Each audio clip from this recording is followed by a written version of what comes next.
Greetings, everyone, and welcome to Anime Night in the Dojo. Today's featured show, ReZero, Season 4. Yep, ReZero, Season 4, Episode 7. Welcome back to the dojo. I'm Ryu. That's Age. We're back for more Anime Night in the dojo. And, well, last time we had a guy swinging some sticks. It was very technical. Still hoping that they put that into Fable because Fable got pushed back like 4 months because they're terrified of GTA and everybody's terrified of GTA, which I don't understand it. But, you know. Fans are terrified of this Fable. Yeah, the fans are terrified of this Fable. Because a lot of people have seen what they've shown off so far and immediately thought, oh god, it's Veilguard 2.0. Yeah. And we've had that happen before, so...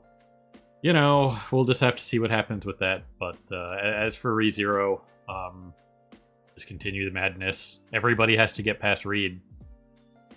Not just Amelia. Whether or not they get their own sexy staircase, we'll have to see. But, everyone who wants to continue, not everyone needs to continue. Well, yeah, I suppose not everybody needs to, but, you know, I'd assume bare minimum Subaru and Julius would do continue. Yeah, as far as we know, Shaola's, stipulation is still just that Subaru has to complete all the trials before they're allowed to leave, or she tries to kill them. Right. So, yeah, everything that we talked about with the myth and whatnot still stands. Nothing's really changing. It was nice to go a couple episodes without a random death for a minute, but I don't think that's going to happen. Also, I should say that since the last 2 episodes aired, or I think maybe 11 airs soon, I'd have to look at it, but episode 10 and 11, I believe, yeah, that's what it was, is we're getting... Episode 10 was a 10 out of 10 on IMDb for quite a while until it got review bombed, because, you know, that's a solid way to voice your disapproval, right, is to give something a 1 out of 10 when it's not. But I'm very skeptical of things getting super high scores these days, especially after the whole Jujutsu Kaisen Maki thing earlier this year. And let's be real here for a second. When you say something is a 10 out of 10, that means you think it is flawless execution of what it is. You know what I mean? Literally flawless. And I don't think that's going to be the case. I don't think good. But I don't think ReZero has it in it to be a 10 out of 10 in any facet. Yeah, I was just saying, ReZero is a pretty good show, but I don't think any episode, even the best episode, will ever qualify as a 10 out of 10, in my opinion. Yeah, not that we are really big or rate things on any kind of number scale at all around here, but, you know, I look at some of the stuff from... Because you see it. You see the scores pop up because everybody talks about scores because they're obsessed with it.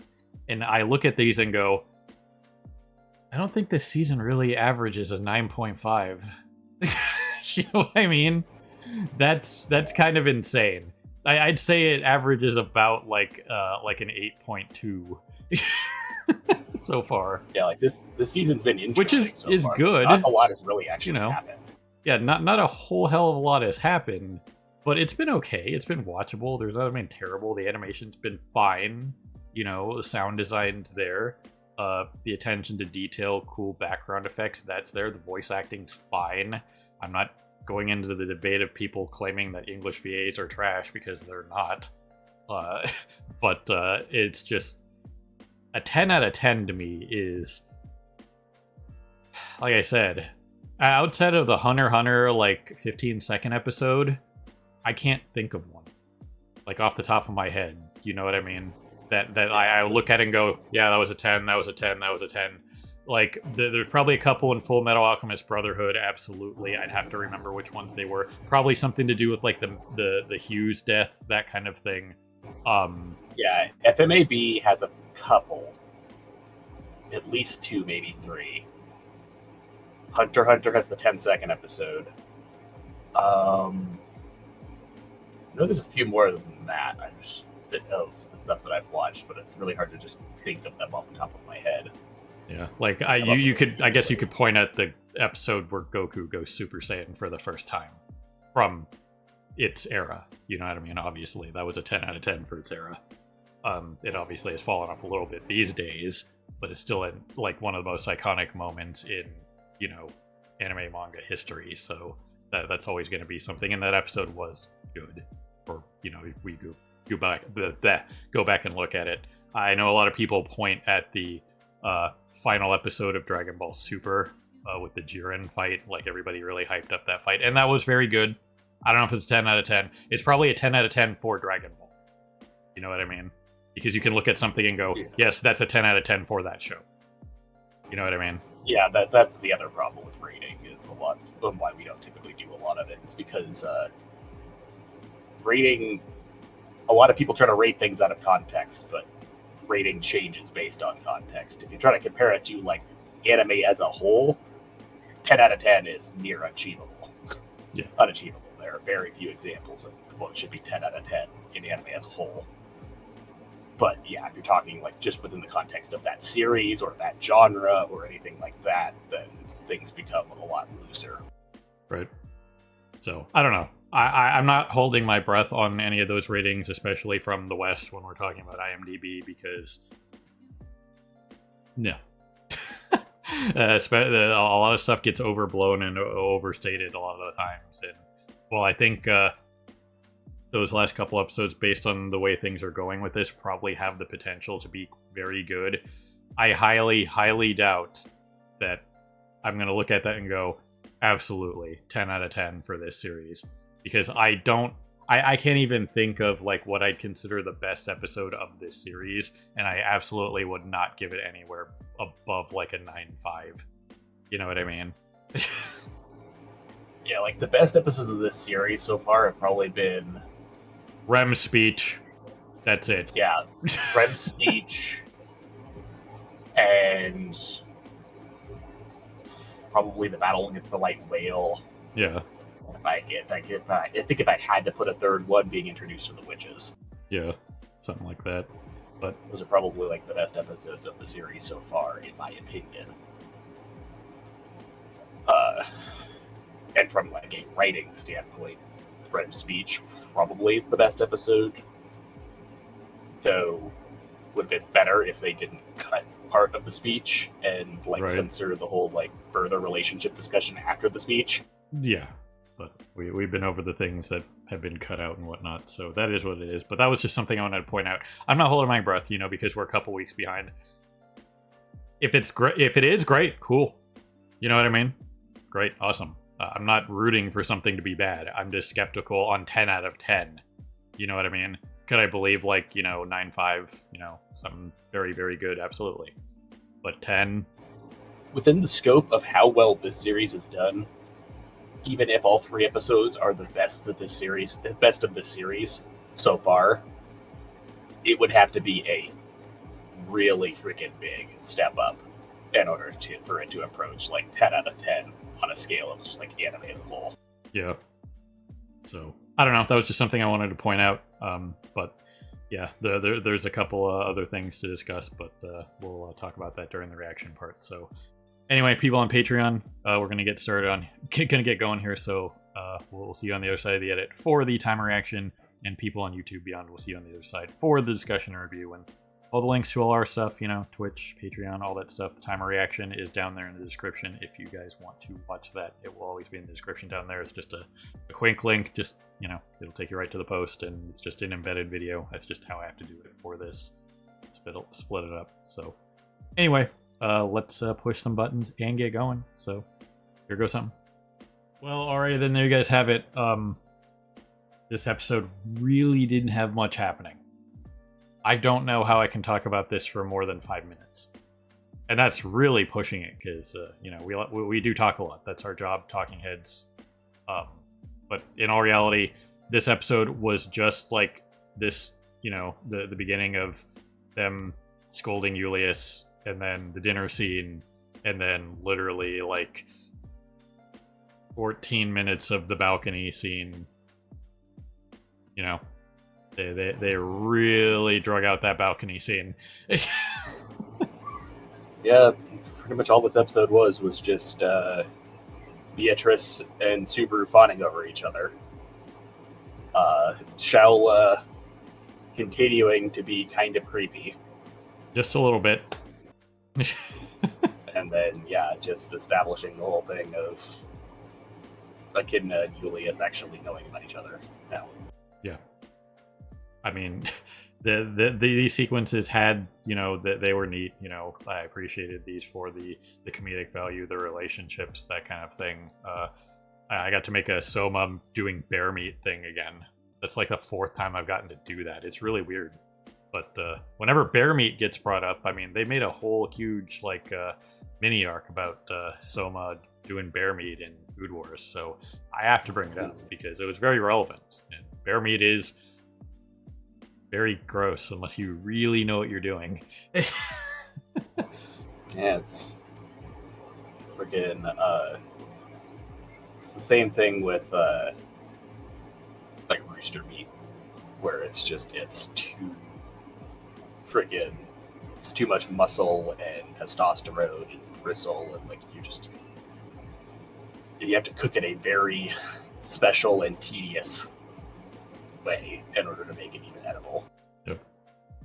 So yeah, other than that kind of stuff, the secret passage with the birds, the symbolism there with these kind of dove kind of birds that are in this world that is flying. Talked about that before, so we don't really have to mention that too much again. The Pleiades, the dove stuff, great, awesome, whatever. Still haven't figured out. Have established why the birds are drawn to the tower. Yeah. Still don't really have anything on that. If there are other sages, people in general in the other 2 towers, no idea. Remember, there are 3 towers here. But I don't know if it's important. Who knows? But yeah, this whole sequence was just the vast majority of the episode, and Julius having his resolve, that kind of stuff. This conversation, it was fine, for what it was, but based on the way the episode ends with whatever happens to Subaru, and that speculation is probably going to be the majority of this discussion at this point, because this was what it was. It was one of those classic stalling for time sequences. They had a lot of reasonably long pauses and changing the shot angles to make it seem like something was happening, but everything that happened in this 12-minute conversation could have been handled in 4. You know what I mean? So they had to do this for that reason. That is what it is. So I'm not really going to complain about it. It's just how you have to build and design an episode sometimes. But yeah, this was just kind of anti-pacing, but they had to do it. Was what it was. There isn't really anything to break down about that. You know what I mean? You listen to the discussion, that's it. Either Julius accepts it or he doesn't, and he did, and we moved on. Whoop-de-doo. You know what I mean? There's nothing really to say about that. He still has some resentment towards Subaru for hiding it from him, but he understands why he did it. He's not going to make a huge deal about it. Yeah. So either way, we ended the episode on Rom, mentioning that she was going to go do something with Reed, but then thought better of it and came back down. And then Subaru goes in the door here, which pretty sure this was the staircase to Reed's place. I'm pretty sure this is the door that Amelia points out, hey, this is where a jerk would do this, and that's how they found the staircase. But yeah, it just kind of looked different. But I'm pretty sure it was literally across from the Verdant healing room that's behind Subaru right now. You can see that door back there with the tree. So yeah, it's just probably just a weird shot that they used for that. Just looked different because they were using that wide angle shot from this side the first time they showed it. So I don't know. Yeah, it's either the staircase to the library or the staircase to Reed. I'm pretty sure it's the staircase to Reed, but we never really got a proper layout to the tower. The only thing we know is that the staircase to Reed is on the floor below where the staircase to the library is, because that was the whole assholey thing that Flugel did about the tests was instead of putting the staircase to the next floor on the highest floor, he put it on the lower floor to obfuscate it. Right. So I don't know. That is what it is. But so here we have Subaru with his memories gone. He obviously, well, maybe it's not obvious that he knows who he is, but he responded to Subaru basically here. So either way, whatever happened, he either lost his memories on purpose for some sort of plan, or Gluttony showed up and took his memories from him forcibly. Yeah, something happened where he lost specifically only his memories of this world. Yeah, of this world, because, his whole thing here is just he reacts as if this is when he very first got isekai from the convenience store, which is part of why the title is what it is. Yeah. So either he did something where he willingly gave up his memories and is pulling a freaking Lelouch-esque plan to somehow get around Reed. Yeah. Or the more likely thing is one of the Gluttonies ambushed him and consumed his memories, but the Gluttonies can only consume his memories of this world. Yeah. So the only other thing that's kind of tied to this was Anastasia as Echidna was asking who he really was because they couldn't find anything on him. Anastasia couldn't find anything on him before like all the stuff that happened in the Capitol with Amelia, which is when he showed up here. So I don't know. Yeah, it was, Echidna was just talking about how Anastasia thoroughly tried to background check him essentially. Because right now his cover story is basically just that he's from the Asian country to the east of here. But we know she has ties to that country. Apparently she couldn't find anything about him even there, so she's extra sus on him. Yep. So we'll just have to see what happens with this. Like Age mentioned, it could be like a Lelouch from Code. Code Geass. Yeah, Code Geass. I've seen a bunch of freaking Code Lyoko stuff. Apparently that's coming back for a final season randomly, 20 years later. Good on whoever did that, I guess. Bravo for bringing that back. Very clone high of them. Code Geass also came back after a long ass time, which we still haven't actually gotten into, even though we both really like the original Code Geass and keep meaning to. Yeah. We have too much stuff to do. Just not enough time in the day. I'm sure everybody can sympathize with that. But you get done what you can, and you just can't. But it'll be interesting to see what happened here. I don't know. Could Gluttony randomly be lying around the tower? I don't know. The male Gluttonies were terrified of their sister, so maybe she can do stuff. I don't know. That's something we speculated on at the end of last season. Maybe she's a trap. Maybe I don't know. Maybe Reed really bonked him on the head super hard or something, and he has temporary amnesia. He can do something. I don't know. You know what I mean? It could be any myriad of things. Yeah, the only things I can think of is either he got ambushed while going to look for Reed, or that was the staircase to the library, and he was going to go try to look up Reed's book to try to find something on him, and got ambushed by the Gluttonies in the library. Or something to do with the books is what caused his memory loss. The only problem with the Gluttony thing is he should be immune to it. Yeah, that's the thing, is we know the Gluttonies are going to be relevant in this story arc, most likely, because they're in the OP. But from everything we've seen, he was immune to the White Whale's memory erasure. Anyone who's been erased by the brothers, he's been able to see through and not be affected by.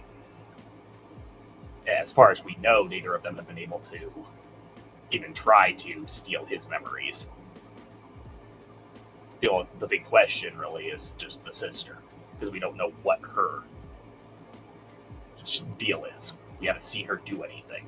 We just know that she's apparently stronger than the brothers, and the brothers are terrified of her. Right. So yeah, that's about it. You know, there's not really anything else we can say about this. We just have to see what happened and, you know, whether it was library related or supreme itchy nose related for me. I don't know what's going on. Man, my allergies have really kicked it up a notch today. I guess it could be worse. I could be super plugged up and sneezing constantly instead of just having a freaking itchy nose just right here at the very edge of my nostril. It's maddening. But other than that, yeah, I don't know. It will be interesting to see what it is, but it'd be kind of weird if just out of nowhere all of a sudden he is susceptible to the other factors. So I don't know what the deal is with that, but I mean, there are 2 other towers, so anybody could be watching over, you know, we know he's not immune. We know he's not immune to the other factors, but he is, like, there are certain aspects that he's immune to, like the fact that he can see through the whole, like, memory erasure shenanigans. But we know he's still susceptible to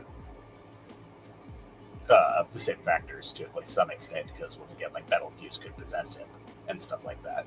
Yeah. So either way, this should be a thing. I did see a clip of what probably happens immediately next time, and I was just wondering why he was doing it. You know what I mean? Because it was out of context. It's like, why is Subaru doing his stupid introduction thing? You know what I mean? So it's like, well, why is he doing the I'm Subaru Natsuki and I'm the brokest guy here? It's like, is this a fan edit? Why is he doing this here? But yeah, so that explains it. So we'll just have to see whether this was planned or random madness or who knows what, or what could potentially bring back his memories or what have you. But I can't imagine it'll last too long if they want to actually get stuff done. Because, you know, Subaru kind of needs context as to what he's doing. So we'll just have to see. Maybe it's something to do with, like, RKOing Reed in some weird way. I don't know. So yeah, if this isn't something that he's planned, which at this point I think it's only like maybe a 10% chance that it's something that he planned, then chances are it's something where it's like he's gonna have to die and reset to get his memories back. Like, right. This is just gonna be leading into another dead timeline, and he's just gonna have to try to put together stuff. Right. So yeah, I don't know. We'll see what happens. But that's all we got for this one. So, ladies and gentlemen, people YouTube, beyond heavy watching. As always, we appreciate you stopping by and hanging with us here in the dojo for more Anime Night in the Dojo. And this was ReZero, Season 4, Episode 7. Subaru may or may not have had a plan. And it's not the greatest plan. I can assure you that, because he does not have a helicopter. So, have a good morning, evening, afternoon, whatever it is for you. Have a good one. See you next time. Hey everyone, Victoria here. If you enjoyed the video, please consider pushing those like and subscribe buttons. Your support is greatly appreciated. Thanks again for your time, and we hope to see you again in the future.